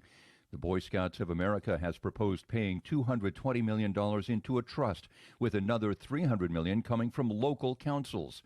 That would amount to about $6,000 paid to each former scout whose claim is considered legitimate. Some say that's not nearly enough. You're listening to ABC News. It's such a beautiful night. Look at the stars. They're amazing. Did you know 20% of stars have planets orbiting them capable of sustaining life? How did you know that? You must spend a ton of time reading. Not at all. I use Blinkist. Blinkist? Yeah, it's an app that takes key insights from over 4,000 nonfiction bestsellers and gathers them into 15-minute blinks for you to read or listen to. With Blinkist, you can learn the main points of an entire book in just 15 minutes, as opposed to days or weeks. What kind of books? Nonfiction books in over 27 categories, from personal development to history, management, investing, philosophy, and more. Books like A Beautiful Mind, The 4-Hour Workweek, Freakonomics, and Sapiens. Blinkist makes it easy to learn about pretty much anything. Like the stars? Even the stars. Right now, radio listeners get 25% off, plus 1 free week when you go to Blinkist.com/grow. To get this special offer, go to Blinkist.com/grow. That's BLINKIST.com/GROW. Russia's treatment of opposition leader Alexei Navalny is earning its sanctions from the Biden administration. ABC's Connor Finnegan reports. The U.S. will sanction Russia both for the trumped-up charges against Alexei Navalny and for the use of a military-grade nerve agent to attempt to kill him last August. Navalny's arrest last month brought hundreds of thousands of Russians to the streets, the biggest threat to Vladimir Putin's rule in years. The European Union is set to announce its own penalties Tuesday against 4 Russian officials. Connor Finnegan, ABC News, Washington. Nearly 280 girls kidnapped from a boarding school in Nigeria last week have now been released. That from a governor in the northwestern part of the country. Some of the kidnapped girls were as young as 10 years old. It was the latest in a series of mass kidnappings of students at schools across Nigeria. Volvo's getting ready for an all-electric future. ABC's Derek Dennis reports. By 2030, Volvo says it will make only electric vehicles, phasing out the production of all cars with internal combustion engines, including hybrids. The company's transition towards becoming a fully electric car maker is part of its climate plan to consistently reduce its carbon footprint with every car. As for sales, Volvo says its all-electric models will only be available online. Volvo dealers will stay open to service vehicles and to help with online orders. The move by Volvo comes after GM announced it would go all electric for new cars by 2035. This is ABC News. Finding great candidates to hire can be like, well, trying to find a needle in a haystack, but not with ZipRecruiter. Its powerful technology actively finds and invites qualified candidates to apply to your job. So while other companies might deliver a lot of hay, ZipRecruiter finds you the needle in the haystack. See why 4 out of 5 employers who post a job on ZipRecruiter get a quality candidate within the first day. Try ZipRecruiter for free at ZipRecruiter.com/work. That's ZipRecruiter.com/work. I'm Sherry. This is Gilbert. If you owe the IRS past due taxes, don't call those toll-free national numbers. Local, affordable help is right here in Rutherford County. Stop garnishments, levies, and liens. Call Gilbert Carmona at 828-289-9300. All initial consultations are free. Call Gilbert, 828-289-9300.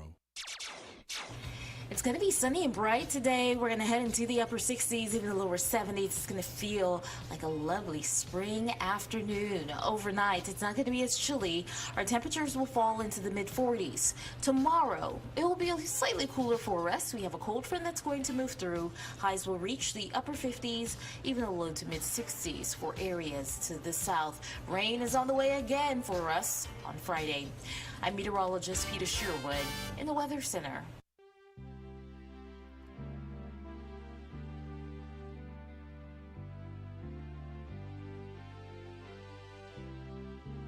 It's time now for My Great America with Jim and Butch, a conversation about positive things about this great country. And now here are Jim and Butch. Well, good morning, Butch. Good morning, Jim. What a great day to be alive, huh? It is a great day to be alive. That's a beautiful lavender shirt that you have on here. Now, listen. Yes, sir. Ella is our dear friend. She is. And she comes and she tries to help keep things tidy here at WCAB. But she was holding you accountable there just a couple of minutes ago. She was saying, you're not playing some of the songs that I like. Sheila has a couple of favorite songs in the gospel hour. And I hadn't played them for her lately, and so she was jumping on my case. She was, but you know what? There's a lot of love here at WCAB. Yes. Every time I step in, everybody's got their own unique personality and the like, but there's a point of friendship that is just palpable. Now, there's an elephant in the room, isn't there? There is an elephant in the room. Where'd that come from? Well, you know what? I felt led to bring that, so it's going to be there, and it's going to be a reminder that we're not going to leave elephants in the room. Here at My Great America with Jim and Butch, we're not just going to walk around the elephants. We're going to deal with matters directly. So I thought that would be a good reminder. We can actually see it. We can. Right through the window there, and it's a pink elephant. Pink elephant. There's a pink elephant in the room.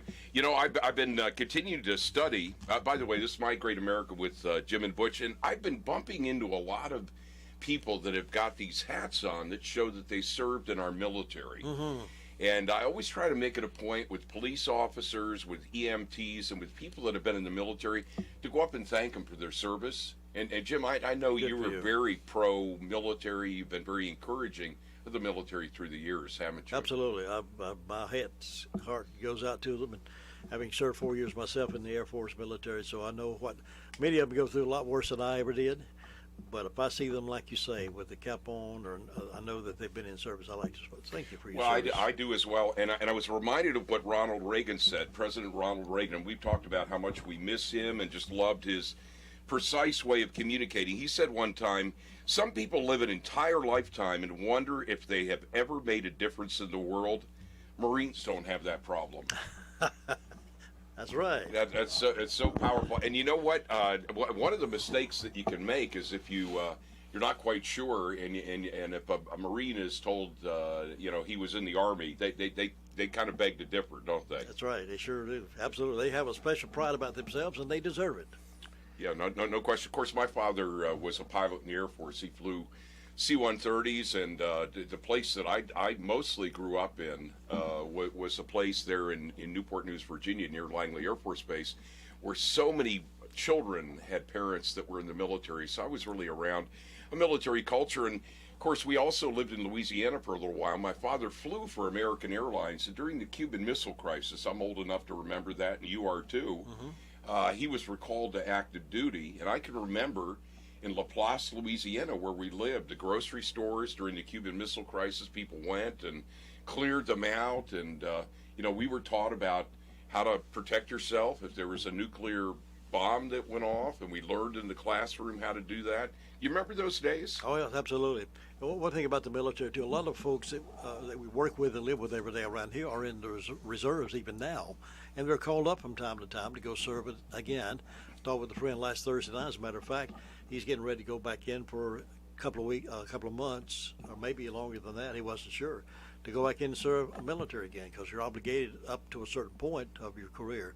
And so I thanked him for his service, and he's getting ready to go back into the military active duty for a period of time, leave his job, leave his family, leave his community to go back again and serve. And you have to admire folks like that who are willing to do it. Well, and I've been to, you and I have talked about this because of work and other involvements. I've been to Israel a number of times and have a number of friends that are there. And they have compulsory military service for 3 years, and it starts when they're teenagers. And it's pretty amazing when you see a young woman, because it's young women and men, with her automatic weapon slung over her shoulder, and they're up there in the Golan Heights defending against Iranian extremists and Hezbollah and the like. There's something about the military that really tempers the character of people, and we're so grateful for everybody in this county that has served in that way. I'm probably going to get some folks who disagree with what I'm about to say, but I would not be opposed to the draft system again to get young people into the military, if nothing else, just for the discipline aspect of getting a different life that they can really depend on something. The draft system went away right after I was drafted, as a matter of fact, not too long after I was drafted. But I would not be opposed to that. I don't know how you feel about that. But well, you know what? That's a conversation for a different day, I would suspect. But if you like that idea, why don't you go ahead and call WCAB right now, and somebody will answer the phone, and maybe we can take a little informal poll. Speaking of informal polls, I've been trying to just test my Southern vocabulary here, Jim, and I had a couple more words that I've added to it here recently. Good. Just want to see how you're doing with all of this, too. Mirror. Mirror. That's a reflective glass. Yes. Mirror. Mirror. Yeah, it's not mirror. Yeah. Mirror. Right. I'm just learning if I don't enunciate, I'm going to slide into the conversation. How about mess? Mess. Yeah. Yeah, that's a nice mess of fish. I have no idea where these things come from. Used it many times, and I didn't know what that was. Okay, well, Mike could. I might could have gone downtown if you'd asked me to go. Okay, you easily jumped into that. How about moaning? Good morning to you. Okay, see, this is not fair. Really, I need some tutoring. I'm going to come in here and sit with Todd and get some tutoring. It's hard to believe that Rush Limbaugh is not on terra firma anymore. He's not on this terrestrial body we call Earth that God created. But the powerful statements that he made through the years are still with us. Here's one that I read a couple of days ago, Jim, that I thought was so apropos. It says, liberals believe that crime is inextricably linked with poverty. In reality, most poor people never resort to crime. And some wealthy people commit evil acts to enrich themselves further. Harlem, East Los Angeles, the south side of Chicago are not the poorest communities in the United States, according to the Census Bureau. Actually, according to the Census Bureau, the poorest communities in the United States are Shannon County, South Dakota, followed by Star, Texas, and Tunica, Mississippi. Have you ever heard of these residents rioting to protest their living conditions? He just had some powerful, powerful statements that he made, and of course we're going to miss him, but in the spirit of Paul Harvey and now Rush Limbaugh, Jim, we're going to continue to try to bring truth to bear against the backdrop of so much misinformation that's in the market. Absolutely. May I jump in there with Rush? Rush, later on in his life, before he finished his life and he knew he was coming, he did say one day on his program, he said, I've made it right with the Lord. Ready to be what happened. And just this week, and I'm just going to print that down and give it to you, and I forgot to do that, but someone who had known Rush very much knew, and matter of fact, he led him to the Lord months ago. So Rush had made it right with the Lord in his life before he left this earth. So I was glad to read that, to know that he had accepted Christ as his personal Savior. Right, and we know that only God knows the hearts of a man or a woman. We can't know our own hearts. I've often quoted the verse Jeremiah 17:9 that the heart's deceitful above all things and desperately wicked. Who can know it? We can't know our own hearts. And so the cry of our heart is, God, show us, illuminate the things in us that need to change.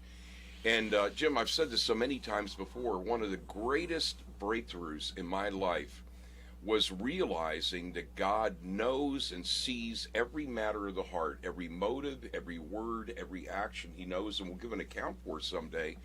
But to be in a community of people that hold me accountable in the right kind of way, where we can say, that didn't sound right. Which is your heart okay? And you know, our church, Word of Faith Fellowship, is often criticized because there's a sense that there's some kind of draconian control over people. And it's not that at all. I mean, we love people enough to say, that just didn't sound right. And you know, it says in Scripture, whom the Lord loves, he corrects. And I've learned to love correction because I want to be better. I want my light and my life to be such that it draws people to Jesus. Because at the end of the day, Jim, as the clock of our life ticks, what we do and say with our time, our talent, our treasure, that's what really matters. And we all want to be, every day my prayer is, God, I want to be faithful and I want to be fruitful today. I had a wonderful conversation yesterday, by the way, at Small Town Coffee Roasters. I go there occasionally when I'm prodded to go, and I check in on Monty, and he was roasting coffee, and the smell of the coffee as he's roasting it is pretty incredible. Yes. You know, one of God's great creations there, coffee and the whole world that he's made.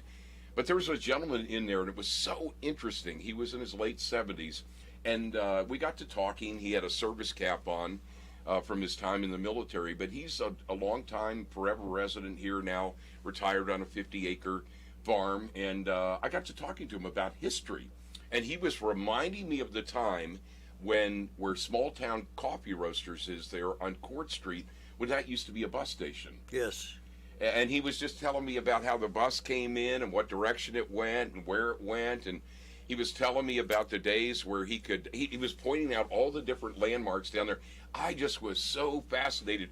I was making notes. You know, he's talking about where you could get a plate of food for 65 cents and how he used to go out and sell newspapers, and he'd make 2.5 cents profit on the newspapers. And it was just so delightful because I felt like I was being rewound, Jim, into some history of the county. And you know what it took for that to happen? Getting out of my schedule and listening to a man that was just a rich treasure trove of history for the county. I never knew there was a bus that went there. Mm-hmm. Speaking of coffee, just up the street a little ways years ago, there was a drugstore there, Smith's Drugstore, and you could get a cup of coffee for 5 cents. Really? For years and years, even after coffee went up other places, they kept that coffee 5 cents. Right. And men sat around the counter there and told stories about their life, the livelihood, and those kind of things. Great. Yeah, I love old stories because you know, we need to make sure that we're anchored in our past, even as God directs us to our future. And you know, I was thinking of the many things that this program was organized around. What's great about America? My great America. And you know what? I love to study. You've already learned that about me. And you know, I leave books in here sometimes, and Lou is like, okay, we're building a library here. Who's doing this? But I was studying recently businesses that have been around in this country for a long time, at least 150 years. Listen to this. It's kind of interesting. Caswell Massey, 1752. This perfume and soap company was started by Dr. William Hunter as an apothecary shop in Newport, Rhode Island. In 1752, Hunter served his distinguished clientele living in the nearby cottages, supplying their medicinals as well as their perfumes and personal care products, according to the company's website. George Washington gave a bottle of cologne number 6 to the Marquis de Lafayette, and Lewis and Clark took his products on their cross-country trek. Today, Caswell Massey is owned by a private investment group and is based in New Jersey with a store in New York City. 1752 is when they were created. Or how about this? Baker's Chocolate. Baker's Chocolate. That was started in 1765. The chocolate company was founded just outside Boston in 1765 by a Harvard-educated doctor named James Baker and an Irish immigrant named John Hannon. Hannon made his first recorded chocolate sale in 1772, but in 1779, Hannon embarked on a journey to the West Indies to buy cocoa, but never returned, leaving Baker to take over the business. In 1780, the company began making its first Baker's branded chocolate and eventually expanded their line of products from unsweetened chocolate to cocoa powders, sweet chocolate, candy-making chocolate, and flavored chocolate bars. Today, the company is owned by Kraft, but continues to sell a wide range of Baker's branded products. They started in 1765. And how many chocolate cakes and chocolate candy bars have we eaten over the years? And I know somebody that tells me that their chocolate chip cookies are only good because of Baker's chocolate. Here's another one. Ames, 1774. The tool company, which today makes everything from garden hoses and reels to professional hand tools, was started by a blacksmith, Captain John Ames, in Massachusetts in 1774. According to the company's website, its shovels were used in numerous landmark events, including the groundbreaking for the B&O Railroad in Baltimore, the building of the Transcontinental Railroad, the search for California gold in the 1840s, the installation of the Statue of Liberty, the creation of Mount Rushmore, and the construction of the interstate highway system. Today, Ames is owned by Griffon Corporation, a management and holding company, and is based in Camp Hill, Pennsylvania, 1774. And closer to home, and they would actually win this list, is Lakeside Mills. Oh, yes. 1736, cornmeal in the Carolinas, right here in Rutherford County. And you, of course, know people there, don't you? Oh, absolutely. Brian King and his brother, Kim, were twins, I think. And we knew them fondly here as Yelton Milling Company. And then, of course, Lakeside Mills bought out the Yelton Milling Company. But they've done a fantastic job over the years.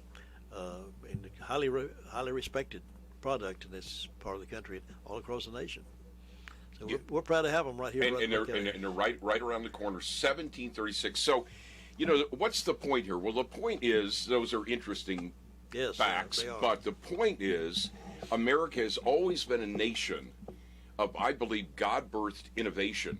We have more patents than any other country in the world, and God gives us ideas. We don't know anything unless God gives us the thought, the word, the deed, and so we need to acknowledge Him in all of this. And, Jim, I was also thinking, of course, Trump spoke at CPAC, and you knew people were going to criticize whatever he said, and of course he doesn't care. I mean, at the end of the day, I've said it before, he just doesn't care. He's like the person where they say, okay, that nuclear reactor is broken, and it needs to be fixed, or it's going to affect a lot of people around here, and but we're not quite sure about the safety equipment. But something needs to be done. He's the person that says, "I'll take care of it." Yes. And walks in. So the radiation of all kinds of media attacks, he just doesn't care about. But I loved that he said, "This is an exceptional nation and one that's blessed by God." And you know what, folks? It's true. It is true. I'm not ashamed. I'm not going to rebound away from a strong conviction and really a landmark that God made an exceptional nation, and the world needs us. Our nation needs us, and the world needs us. And a retreat to anything other than a belief that God did something very special when this nation was founded is going to be something horrific. I mean, we don't realize how quickly the tenets upon which this country have been built can be eroded, and we're watching in the first season, the first little dispensation of the new administration, how things can go backward quickly, aren't we? Oh, absolutely. It concerns me that it may go. It concerns me how they look on Israel during this administration, and I think of the strength of America and the strength of Israel and all the great accomplishments that have come from that country over the years. It's a powerful, powerful message.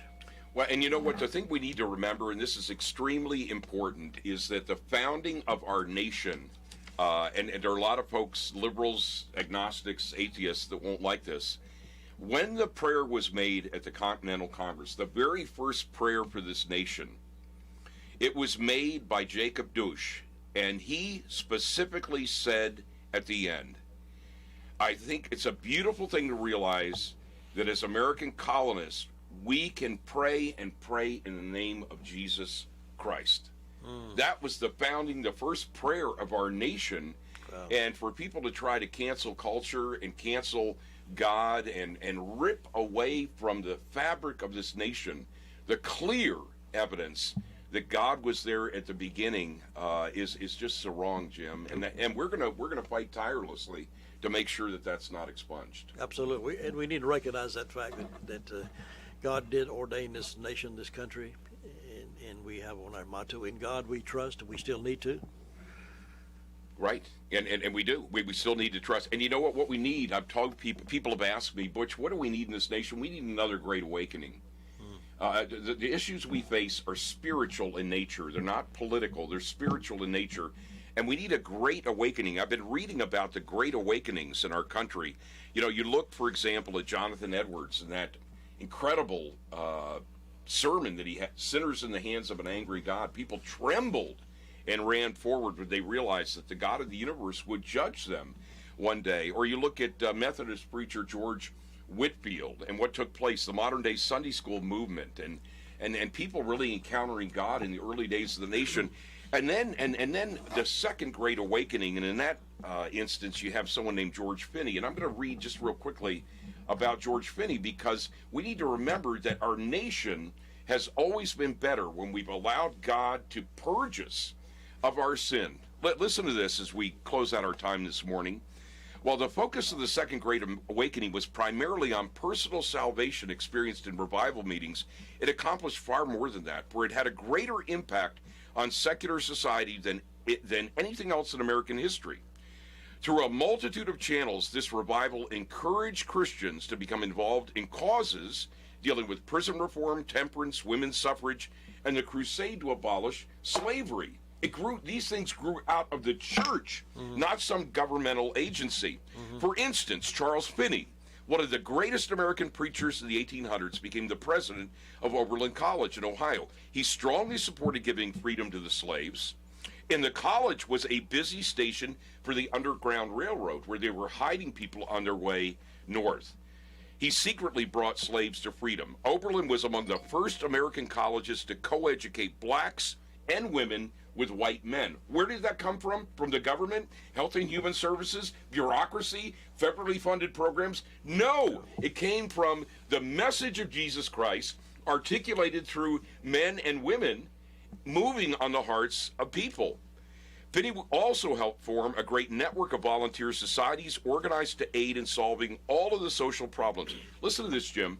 By 1834, the budget of these church-driven societies was nearly as large as the entire federal budget at the time. Wow. The church taking hold of the issues.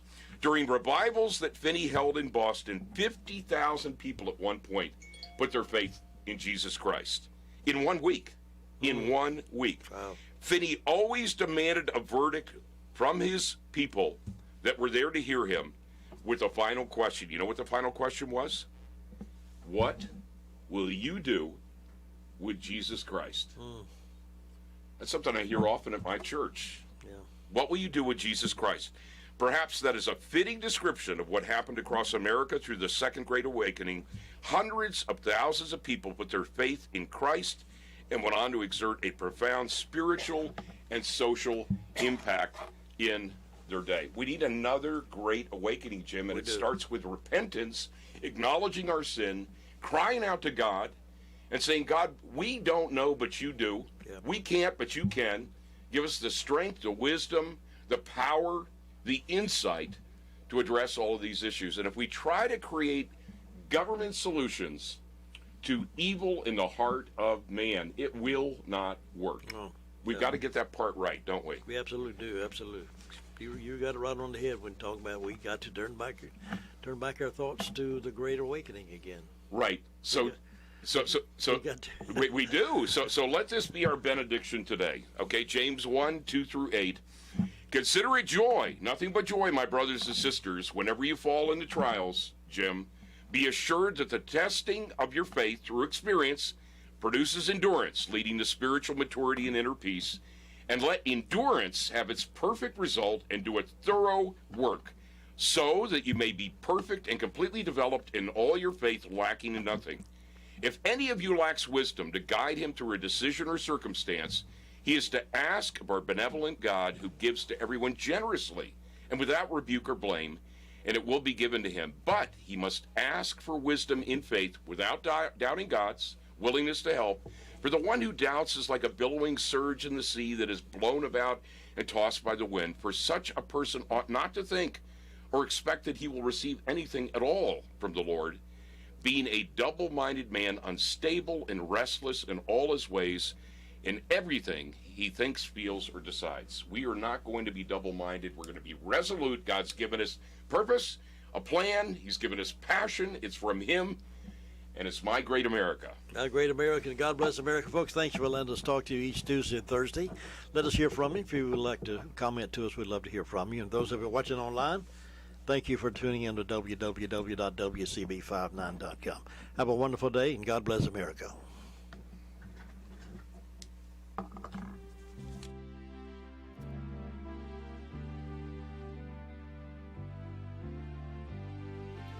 Thank you for joining us for My Great America with Jim and Butch. Join us each Tuesday and Thursday morning at 9:05 for this enlightening program on 100.9 FM and 590 AM. It's My Great America with Jim and Butch.